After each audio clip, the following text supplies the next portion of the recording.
Saya di Surabaya, di Tugu Pahlawan, Surabaya, kampanye Pak Jokowi. Sambil nunggu Pak Jokowi, saya tulis lirik. Itu saya lagi terbakar-terbakarnya, Mas. 2019. Melihat seorang Joko Widodo. Saya tulis, menjadi dirimu harus rela merendahkan hati. Kalau saya bisa jadi perekat, kenapa saya jadi pembeda? Kan hari ini saya ke Pak Jokowi. Mungkin kalau besok-besok saya ketemu Bapak Prabowo, saya bilang, Pak, begini ya Pak. Boleh juga kan? Boleh juga dong. Iya. Boleh kan Pak? Iya. Ya Mas Budi tinggal bilang, ya Pak Prabowo keren. Mas Gibran ini akan lupa diri ya ketika di posisi ini, ya kan? Atau memang Mas Gibran akan mampu ya membawa generasi muda ini akan punya kemampuan dan mampu berbuat sesuatu untuk Indonesia.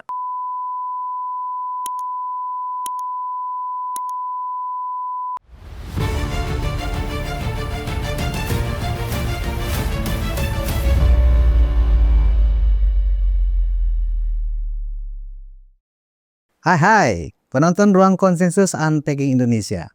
Kembali saya Budi Smarov Piliang akan berdiskusi dengan tamu istimewa saya. Sudah datang. Sebenarnya tamu saya ini kalau saya bilang sih keren sekali, makanya saya mencoba mengimbangi dengan pakai batik. Saya nggak tahu sudah bisa mengimbangi apa belum. Beliau ini seorang artis yang sampai sekarang masih dikenal. Ada satu, kalau saya sih favorit ada 2 lagu. Ya khususnya sekitar awal-awal tahun 2000 ya.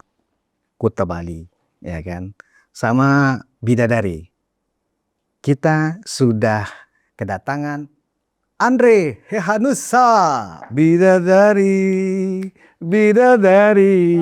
Ingat yang mana Mas? Dulu ada yang bilang digagahi. ada. Coba dimainkan dulu. Kuta Bali. Di Kuta Bali kau peluk erat tubuhku. Di Kuta Bali cinta kita sama-sama bersemi dan entah kapan kembali, mewangi dan tetap akan mewangi bersama rinduku walau kita jauh kasih. Suatu saat di Kuta Bali. Wow, Andre Hehanussa. Thank you. Terima kasih. Unpacking. Mas Andre sudah datang ke Ruang Konsensus Unpacking Indonesia. Ini biasanya saya nonton jam 10 malam loh. Oh ya. Oh jadi Bapak Sulvan Lindan.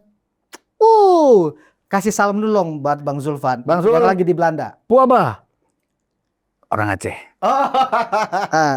Ya, Bang Zulfan masih ada acara di Belanda. Oh, sure. Ya. Bang, terima kasih kami sudah ada di sini. Terima kasih. Nah, Bang Andre, ini terus terang saya mengucapkan terima kasih ya. Sudah meluangkan waktu. Siapa sih yang nggak kenal Andre? Asik. Mas Budi, jangan dalam-dalam. Berat banget. Iya. Saya tadi kan sempat tanya ke anak saya. Anak saya usia 28 dan 25 tahun. Sebenarnya di usia lagu hitnya Mas Andre ini mungkin dia nggak kenal secara spesifik dengan Mas Andre. Tapi lagu Kuta Bali, Bidadari, karena bapaknya sering memutar itu. Oh, yang lagu itu ya Pak? Gitu. Jadi 28 ya? Kenal. Anak saya 28. Oh iya. Nah, Mas Andre, mungkin Mas Andre tahu ya, kita ini adalah podcast politik. Tapi kenapa kok saya diajakkan begitu pertanyaan ya kan?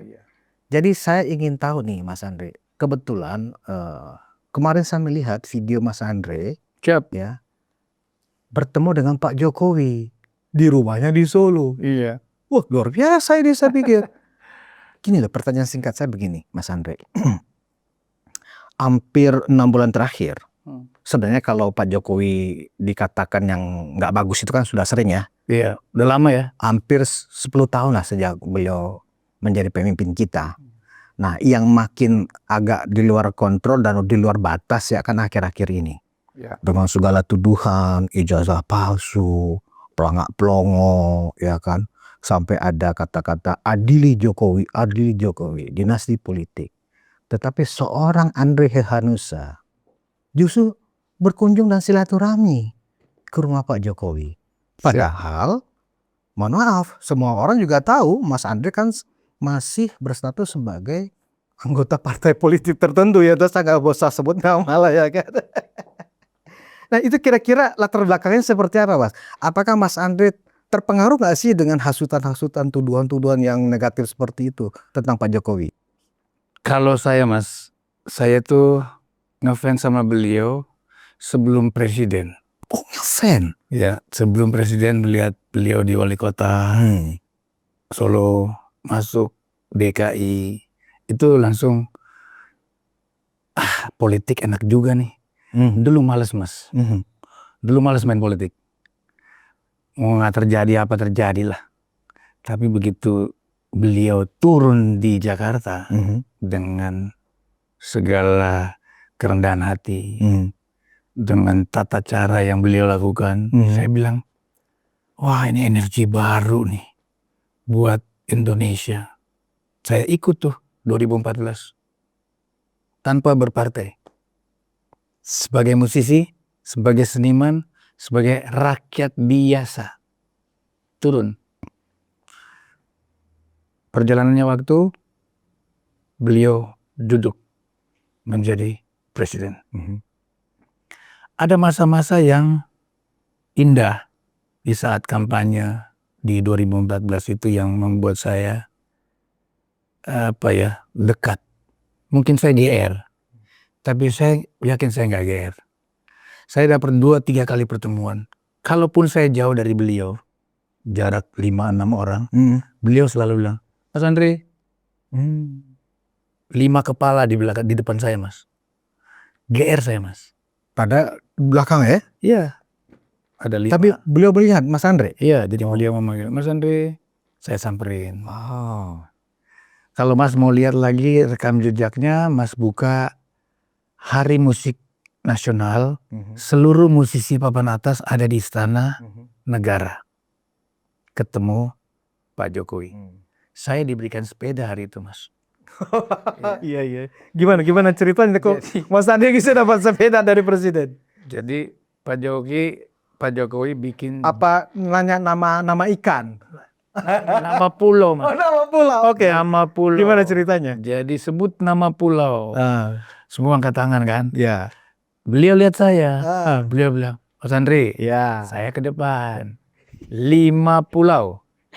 Tan, selesai 5 pulau, lolos 5 pulau. Lolos. Langsung beliau bilang, Mas Andre, sebelum ambil sepeda, nyanyi boleh.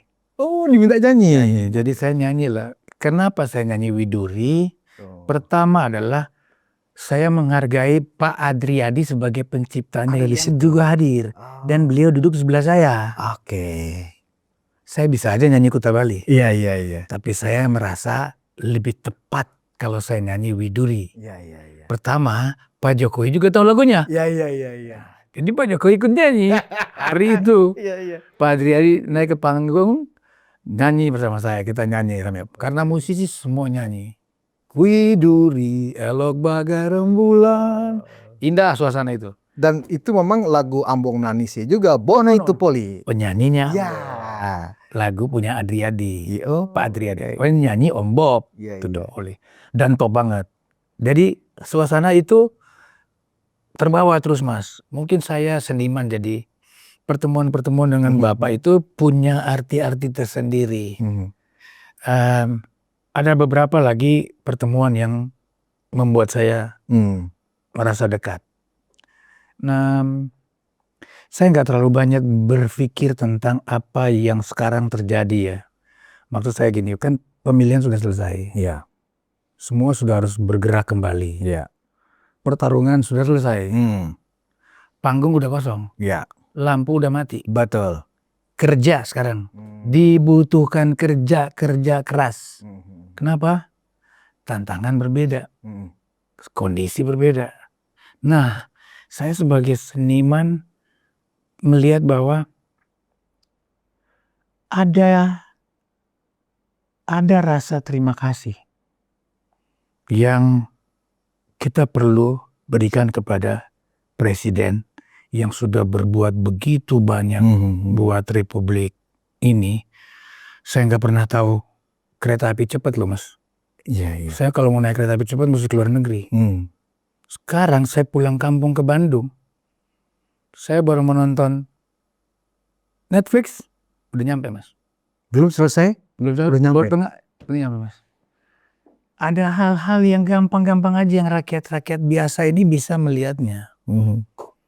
Pulang lebaran, dulu susah. Sekarang pulang lebaran bisa 2 jam, 3 jam sampai. Ada banyak hal yang harus kita syukuri. Dan jujur waktu tahun 2019, saya ada di Surabaya. Saya ada di Surabaya, di Tugu Pahlawan, Surabaya, kampanye Pak Jokowi. Sambil nunggu Pak Jokowi, saya tulis lirik. Itu saya lagi terbakar-terbakarnya Mas. 2019. Melihat seorang Joko Widodo. Saya tulis, menjadi dirimu harus rela merendahkan hati. Menjadi dirimu Harus rela merendahkan hati. Merendahkan hati, oke. Kedua, menjadi dirimu harus rela berkorban tanpa pamrih. Yang ketiga, menjadi dirimu harus mampu melihat yang tak pernah terlihat. Kau selalu di hati, kau Joko Widodo. Wow. Tak perlu saya nyanyi di sini, biar nanti Bapak undang lagi saya. Itu tahun berapa? 2019. 2019. Gitu kira-kira. Nah, waktu dengar beliau bilang pulang dari Vatikan, saya kok tiba-tiba terenyuh. Gimana caranya ketemu beliau ya? Singkat cerita, itu yang seperti saya tadi bilang. Minta waktu Jumat, dapat Selasa.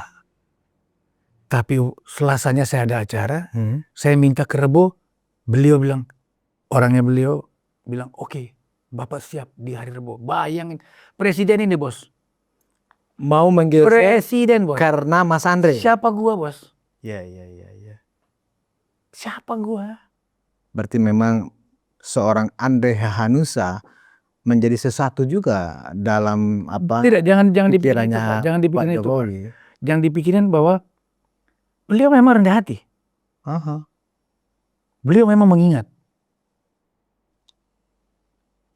Itu dua hal yang saya bilang. Oke, ini menarik ini. Mas Andre bilang Pak Jokowi itu rendah hati, tanpa pamrih, ya kan?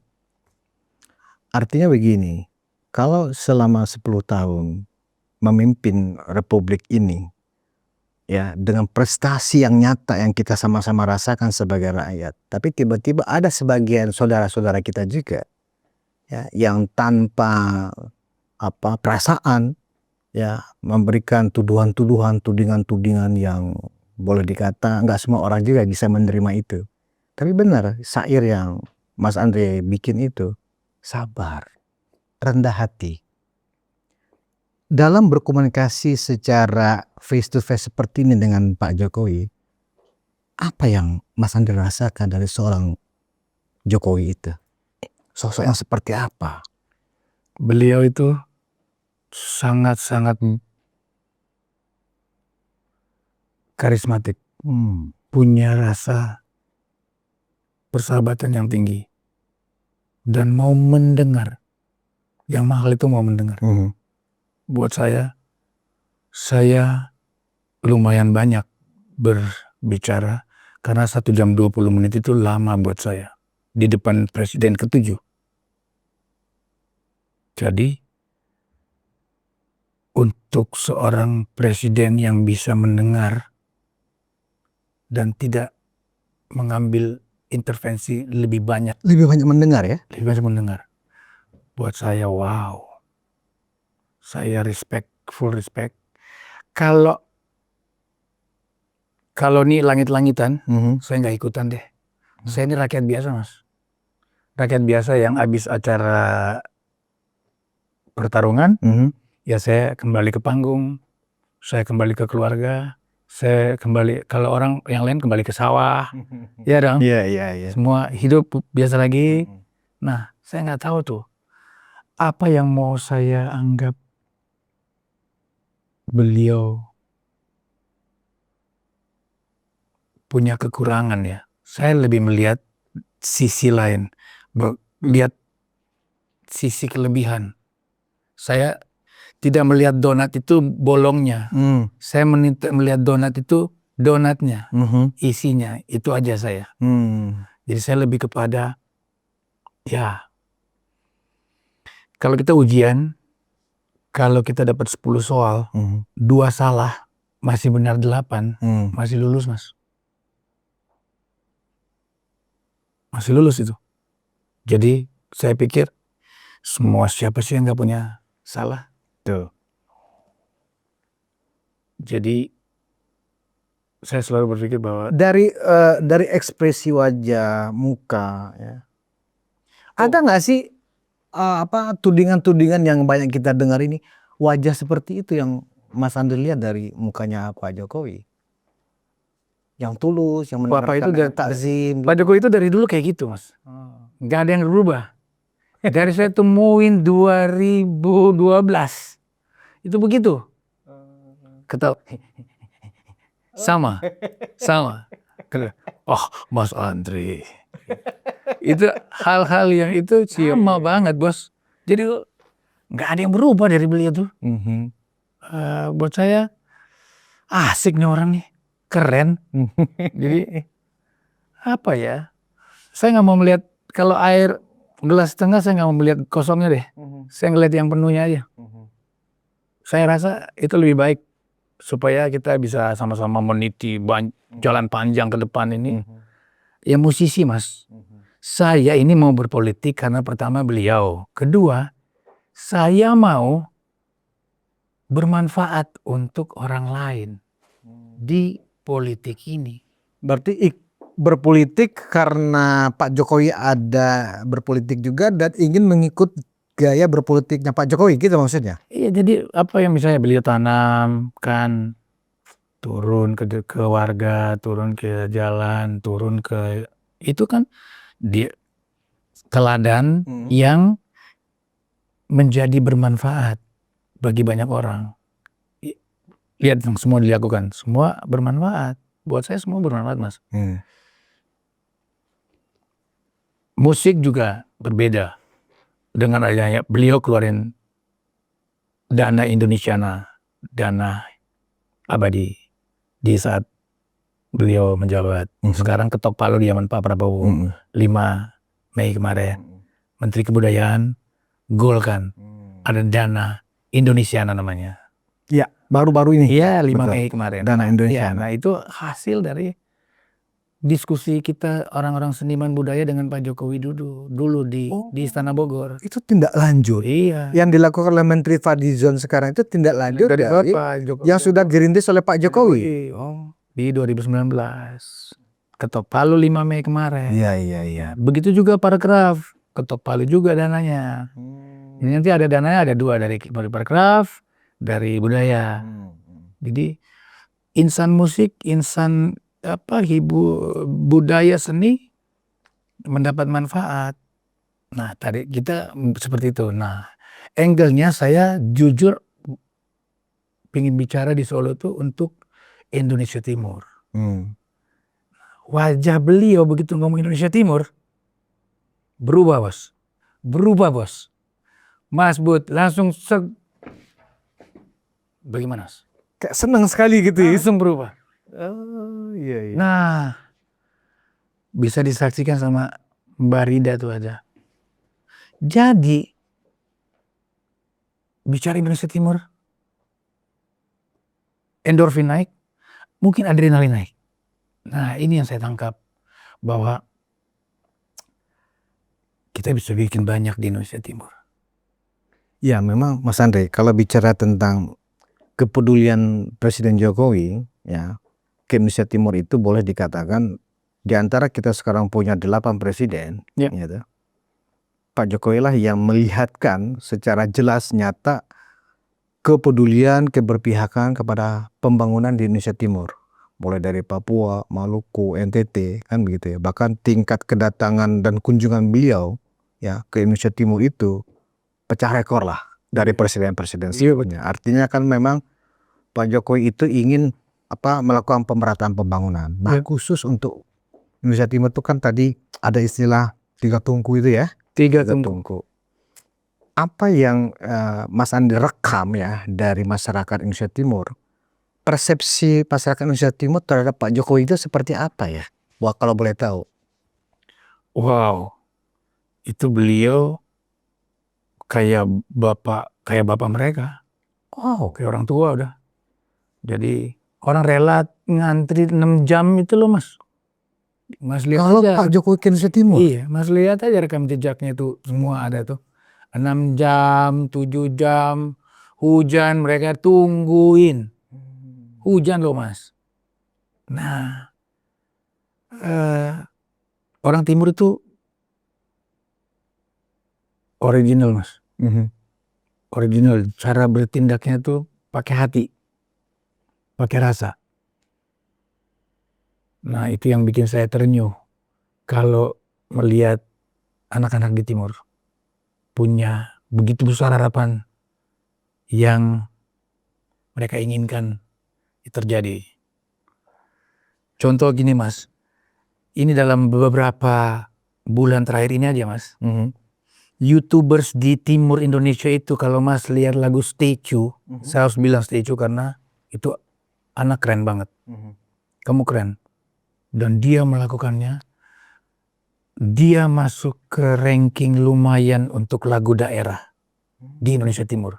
Ada 4 lagu anak Timur, rap maupun kalau di Jawa bilangnya koplo Mas. Tapi kalau mereka bilangnya reggae disco. Iya. Dung, tak, dung.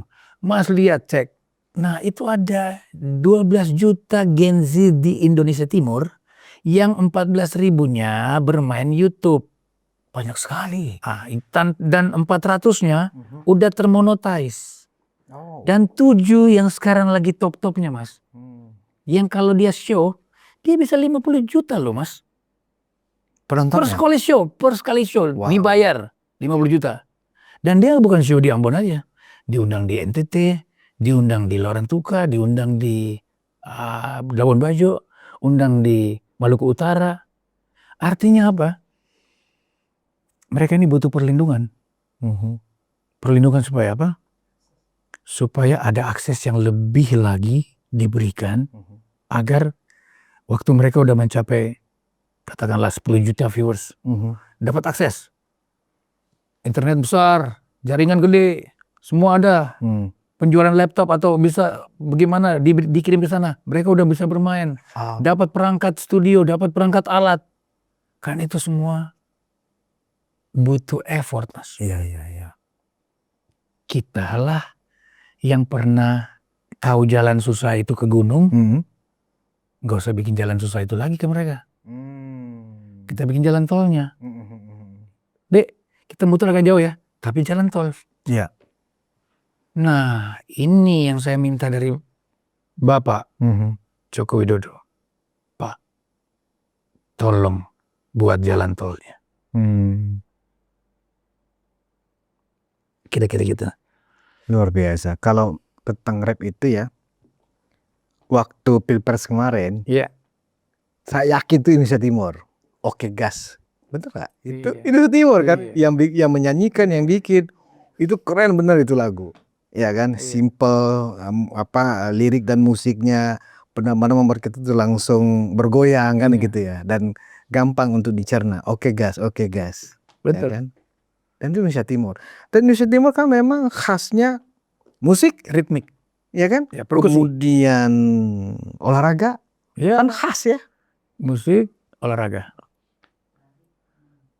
Menari, menyanyi, melari, olahraga lari. Bola, lari. Dari sisi budaya mungkin seperti itu, walaupun dari sisi kekayaan alam Indonesia Timur itu sangat kaya, Mas Andre, kan gitu. Nah, saya bilang juga ke Bapak, kita tuh punya laut yang keren banget. Belum lagi di dalamnya. Mas tahu kalau kita benar-benar punya oceanografi yang keren di Universitas Patimura sana. Mereka benar-benar orang bisa datang ke sana sekolah untuk meneliti tuh banda isinya apa aja. Belum pernah ada ya riset yang... Saya nggak tahu Mas, tapi saya mau ngomong aja nih. Tapi setahu saya belum ada riset laut yang benar-benar proper dan proven di... Laut paling dalam itu, laut Banda itu. Bos, Amerika aja bikin sel tuh buat apa bos? Sel Banda lah, sel inilah, Morotai, biar ngukurin dalamnya. Benar nggak? Iya. Nah kita diam-diam, bukannya kita bikin sekolah kelautan yang skalanya riset dan teknologi di sana, supaya memang dihususkan, emang lautnya di situ Pak. Nah sekarang kita berpikir aja Pak, laut itu income-nya kemana? PDB-nya kemana Mas? Sementara Maluku berapa terbawa, nanti dicek aja. Tolong dikeluarin di bawah sini. Terus Papua berapa Mas? NTT berapa? Keluarin aja. Lautnya Mas, bikin kaya orang mana? Orang asing kalau menurut saya sih. Asing. Iya. Nah itu Mas. Nah laut itu bisa ngidupin apa? Ngidupin tourism. Tourism Mas. Seksi Mas. Rinjani, Larantuka, Labuan Bajo, Banda Neira, Maluku Utara, Halmahera, Wakatobi, Raja Ampat Lembata, suku apa? Asmat Mas. Waduh, gila. Itu semua kalau ada behind the story-nya Mas, bisa dibikin cerita. Berapa banyak IP yang bisa nempel di media sosial kita? Siapa yang bikin cerita Lembata? IP-nya siapa yang punya? Siapa yang bisa bikin cerita Natsepa? Siapa yang bisa bikin cerita Maluku Utara, Halmahera, Morotai? Mas bisa bayangin ekonomi kreatif itu bergulir. Tapi ini nggak boleh kebanyakan kata. Harusnya kan pesannya Mas Andre ini kan disampaikan ke Pak Prabowo. Kenapa justru Mas Andre juga sowan ke beliau ke Solo kemarin? Sebenarnya sama Mas. Oh dianggap sama ya. Jadi kita ini kalau saya bisa jadi perekat, kenapa saya jadi pembeda? Kan hari ini saya ke Pak Jokowi. Mungkin kalau besok-besok saya ketemu Bapak Prabowo, saya bilang Pak, begini ya Pak. Boleh juga kan? Boleh juga dong. Iya. Boleh kan Pak? Iya. Ya Mas Budi tinggal bilang ya Pak Prabowo keren. Ya kan? Nanti ketemu Pak Haye, Mas Agus, ketemu Bapak dong. Iya. Ketemu lagi Pak. Beliau presiden saya. Betul. Benar kan? Artinya ini akan Mas Andre coba komunikasikan kepada pemimpin-pemimpin kita ya, yang memang punya kemampuan untuk menggerakkan ini gitu ya. Punya akses bos. Punya akses, ya. Kita ini kan rakyat, minta tolong supaya yang langit-langit ini turun ke sana. Nah, kembali tentang Pak Jokowi, Mas Andre. Seandainya. Saya boleh minum Mas? Mangga. Seandainya Mas Andre, Pak Jokowi itu kan sekarang bukan presiden ya itu. Siap. Sama seperti kita Mas, statusnya. saya kasih tahu Kennedy Center. Mas tahu di Amerika. Kennedy Center sampai hari ini muter semua artis keren Amerika yang namanya Kennedy Center Award. Itu Kennedy udah nggak ada Mas. Tapi legasinya menghidupkan generasi demi generasi Amerika industri hiburan. Coba kalau tiba-tiba Pak Jokowi. Apa ada rencana seniman atau budayawan untuk membuat semacam gagasan seperti terinspirasi oleh Kennedy Center itu? Misalnya Jokowi Center apa gitu? Semua senior-senior saya sudah berpikir seperti itu. Semua senior saya tidak tiba-tiba jadi. Ini juga teman-teman di atas juga udah melakukan banyak. Cuman kan mungkin dulu tuh duit kita masih sedikit. Jadi banding harus dipindahin kemana-mana dulu mas. Bener kan? Eranya sekarang kan lebih tepat karena digitalisasi. Nah segala bisa dipermudah. Sejauh yang Mas Andre ikuti dan rasakan ya. Sepanjang 10 tahun itu kalau dalam amatan saya memang Pak Jokowi itu paling sering mengundang artis loh ke istana. Dari komedia, musisi, ya kan. Paling sering dibanding presiden-presiden. Mungkin yang agak sering mengundang artis itu mungkin zaman Bung Karno ya kan gitu loh. Nah, Bung Karno baru Pak Jokowi. Iya. Kan jauh sekali gitu dari presiden pertama. 2, 3, 4, 5 lewat ke-7. Kan gitu loh. Nah, bahkan ketika beliau itu sedang menghadapi sebuah tekanan politik yang diundang para komedian gitu. Bener kan? Ke Bogor kan? Iya. Ini kan menarik ya. Nah, sekarang Pak Jokowi kan bukan presiden lagi, ya kan? Sepanjang yang Mas Andre rekam dari teman-teman musisi, artis ya. Mereka rindu gak sih Pak Jokowi? Kalau jadi gini, pertemuan kemarin tuh kan saya tidak rencana untuk ada di TikTok. Tidak sama sekali. Saya keluar dari rumah Bapak itu sudah ada 500 orang mas yang ngantri untuk masuk setelah saya. Nah 500 itu mungkin ada 200 punya kamera. Ya sudah, saya langsung bilang, kalian mau saya nyanyi depan Pak Jokowi? Nah saya nyanyi lah. Nah dari TikTok itu kan chatnya banyak yang bisa dilihat. Semua itu bilang terima kasih dan ada yang bilang Maluku hadir. Papua hadir. Terima kasih Bung. Terima kasih sudah jaga Pak Jokowi. Boleh lihat ya itu semua. Jadi yang Mas Andre rasakan mayoritas masyarakat kita benar-benar menjaga Pak Jokowi ya. Walaupun itu dari hati masing-masing gitu ya. Iya. Jadi dari situ saya bisa lihat bahwa memang orang mencintai beliau. Dan NTT hadir. Bung Andre terima kasih. Kakak Bung terima kasih. Sudah mewakili kita di Solo. NTT. Itu buat saya rasa terima kasih mereka besar sekali buat Pak Jokowi. Kalau saya datang, kenapa Mas bilang kenapa ke Pak Jokowi? Ya baru Pak Jokowi yang bilang Mas Andre datang. Itu tadi Mas. Mungkin besok bisa ke presiden yang lain lagi. Ya menarik sih memang. Nah seandainya Pak Jokowi ke depan gitu ya, entah besok, lusa, atau minggu depan datang nih berkunjung ke entah ke Papua, entah ke ND. Saya sudah bilang sama Bapak kalau ke sana saya ikut. Kira-kira yang mau saya tanyakan adalah respon masyarakat masih sama enggak gitu. Karena pada saat dulu kan ditunggu oleh beribuan orang tuh kan beliau masih presiden. Kalau ketika sudah menjadi orang biasa begini masih berduyun-duyun gak sih menurut Mas Andre? Kalau ngomong sekarang kita mungkin dibilang so tau loh. Mending kita datang beneran. Kita buktikan. Baru Mas bilang, kita ketemu lagi di podcast. Baru bilang, kemarin lihat kan? Iya. Itu. Kita buktikan aja dulu.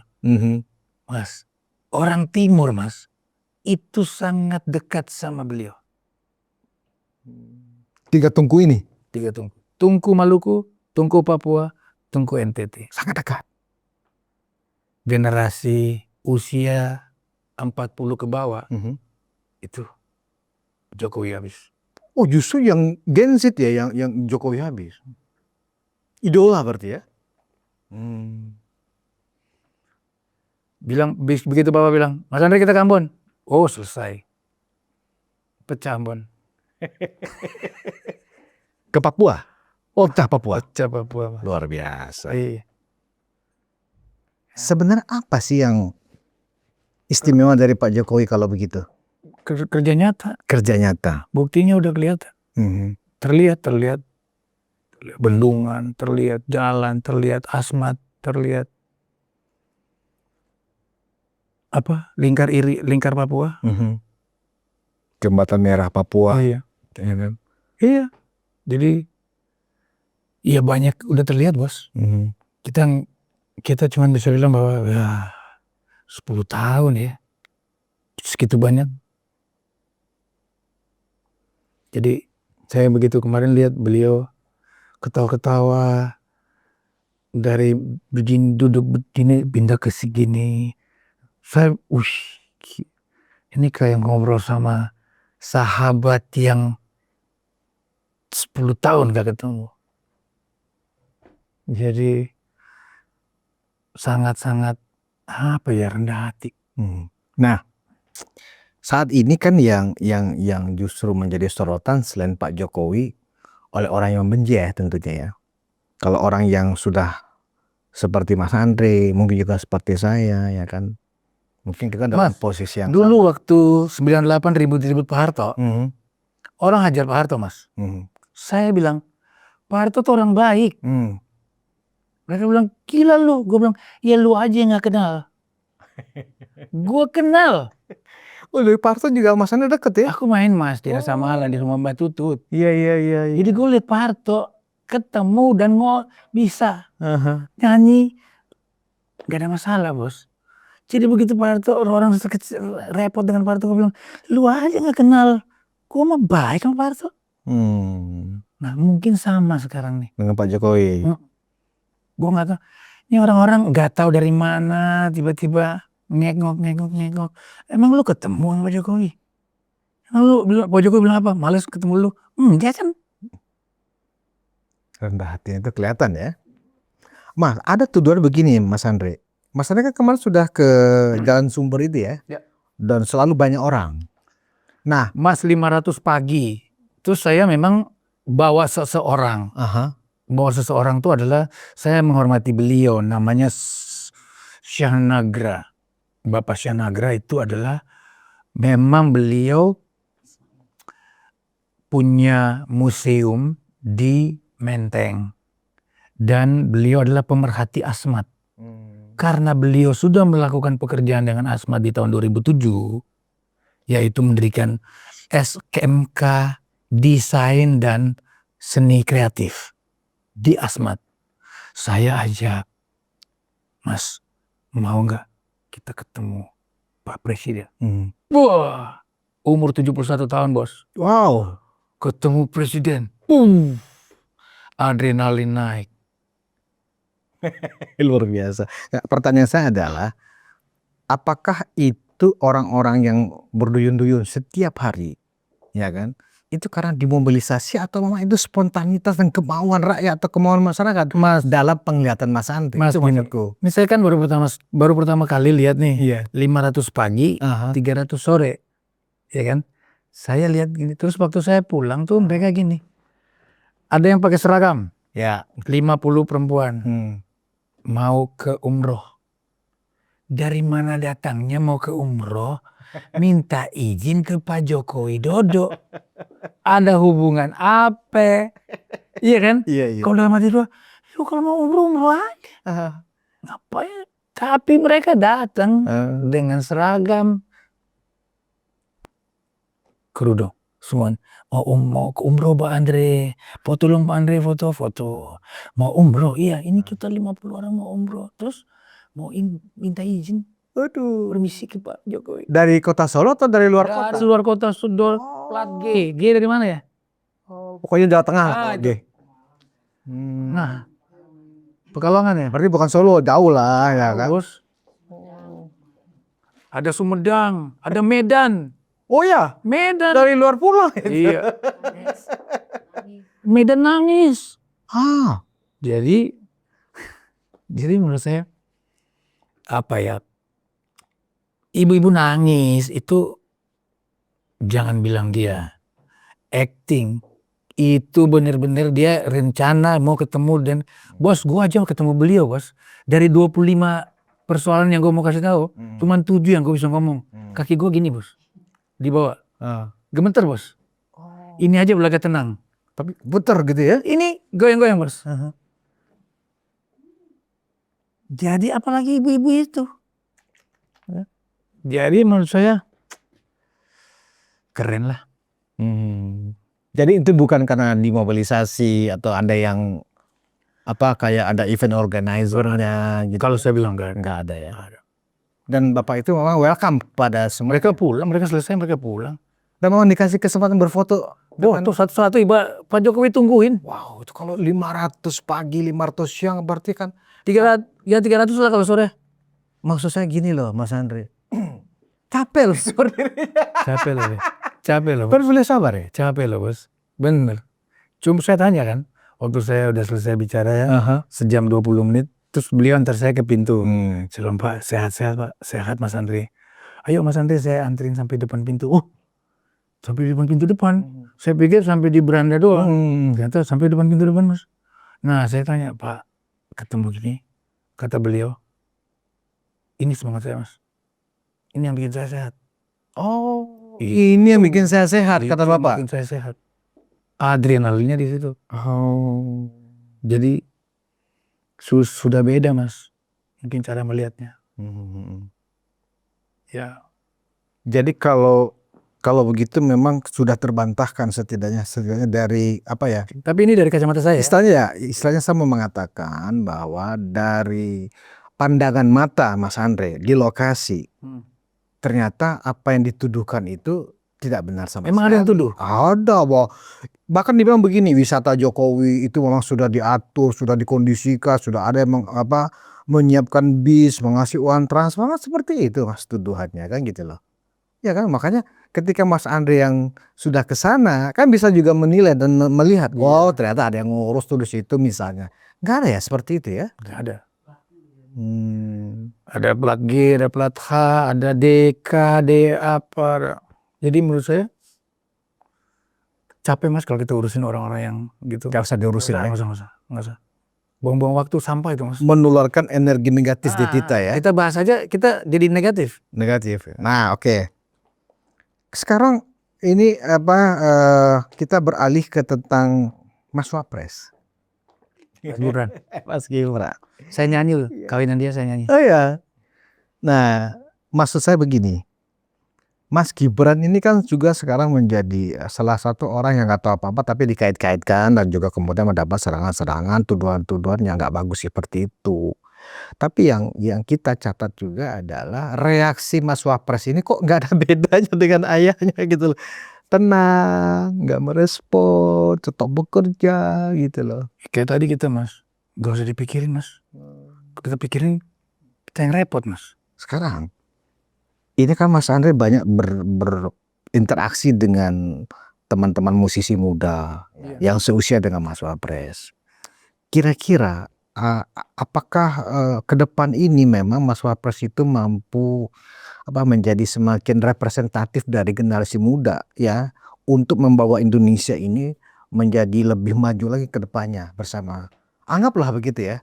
Kalau saya wakil orang muda yang masuk dalam jalur politik dan punya posisi sangat tinggi saat ini secara politik ya kan. Di usia muda. Iya, di usia muda. Apakah kira-kira Mas Gibran ini akan lupa diri ya ketika di posisi ini ya kan? Atau memang Mas Gibran akan mampu ya membawa generasi muda ini akan punya kemampuan dan mampu berbuat sesuatu untuk Indonesia?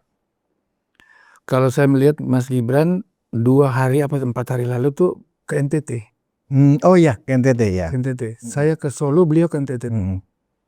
Nah, dengan seringnya beliau ke timur, akan merubah orang punya persepsi tentang beliau nggak ngapa-ngapain. Gimana maksudnya? Jadi sana gimana nih? Orang pikir sekarang Mas Gibran nggak bekerja, ya diam-diam di kantor. Nah, begitu beliau mulai main ke timur, hati-hati. Wah, ngeri kali. Kata-katanya paten juga nih. Iya. Mulai main ke timur, paten kali. Udah hampir jadi politik ya Mas? Iya. Hampir ya? Iya. Belum tapi kan? Iya, belum. Untung Mas, untung. Jangan politik, jangan. Iya. Untung aja. Jadi kalau saya pikir, kalau beliau sudah main-main ke timur, itu cakep. Cakepnya gini.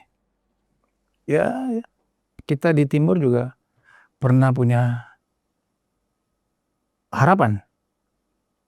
Mungkin harapan itu ada di Mas Gibran. Ya kan? Iya. Jadi ya kita lihat saja. Saya sih berharap Mas Gibran dengan digitalisasi, dengan dia punya pemikiran-pemikiran yang saat ini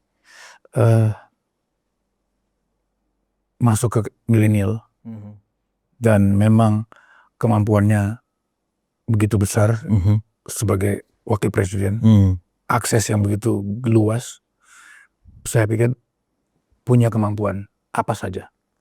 Nah, kalau dia punya perahu Nuh, saya selalu bilang perahu Noah. Mas tahu kan? Perahu Noah itu diisi oleh makhluk-makhluk terpilih. Betul. Ya kan? Nah itulah. Saya ajak Mas Gibran, Mas, kita bikin perahu Noah. Kita bawa ke timur. Turun di Bali, ambil kehebatan Bali. Turun ke Lombok, ambil kehebatan Lombok. Sumba, Sumbawa, Larantuka. Karena memang perahu Noah itu kan perahu besar ya kan. Betul. Wapres bos. Iya kan. Tapi jangan lupakan juga Indonesia Barat. Enggak Mas. Iya kan? Semua pastinya. Semua pastinya. Tapi itu saya bilang Mas, begitu punya perahu Noah, catat itu perahu Noah. Pak Zulfan Lindan, sorry saya bilang perahu Noah. Kita bisa ngangkut banyak orang Pak. Iya. Orang-orang terpilih yang memang punya visi besar. Dan mereka ada di timur. Semua tinggal menunggu ini. Begitu bilang go, semua go Pak. Luar biasa. Jadi kita menempatkan atau pilihan rakyat bersama Prabowo Gibran ini sebenarnya memang, mohon maaf, ya, jalan Tuhan istilahnya ya, Mas Andre ya. Dan semua sudah selesai Mas. Selesai. Semua sudah selesai. Jangan lagi kita nih ribut, sementara Cina udah bikin apa, Singapura udah bikin apa, nanti Malaysia bikin apa. Kita asik-asik ribut. Kita sudah mau disalib Vietnam, ya kan? Kan buang waktu bos. Terakhir, apa himbauan Mas Andre ketika tadi Mas Andre mengatakan saatnya kita berpikir ke depan, ya kan, bahwa ada yang masih begana bogono, nggak usah hiraukan, ya kan? Apa saran Mas Andre buat khususnya generasi muda nih? Pasti generasi muda yang pusing nih membaca situasi ini. Punya moral yang kuat.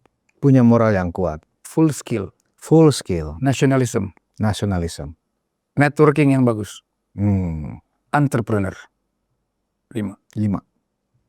That's it. Oke. Dan itu karena sekarang pemimpin nasionalnya salah satunya adalah seorang Gibran Rakabuming Raka, yang itu adalah representasi dari anak muda. 5 item tadi itu pasti akan bisa teraktualisasikan. Dasar daripada bertindak untuk 2025 ke depan. Saya pikir. Mas Andre optimis seperti Indonesia akan terrealisasi? Saya manusia yang paling optimis sama Republik ini. Saya paling optimis. Dan termasuk juga para seniman dan musisi? Oh, seniman semua Mas.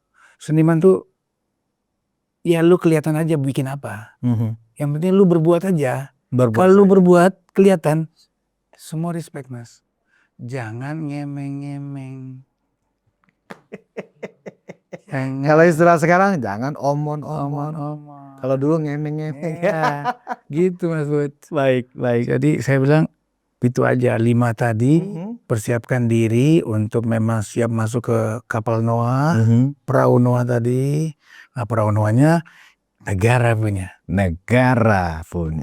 Baik, luar biasa. Nah, karena tadi Mas Andre memulai dengan lagu sebagai closing, barangkali ada lagu juga yang mau disampaikan sebait 2 bait, Mas Andre, silakan. Karena ku tahu engkau begitu.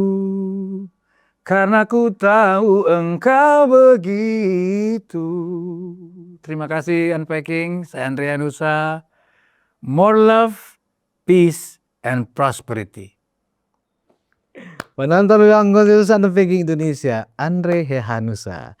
Dan kali ini saya tidak membuat konklusi. Yang pasti Pak Jokowi memang dari rakyat, untuk rakyat dan bersama rakyat.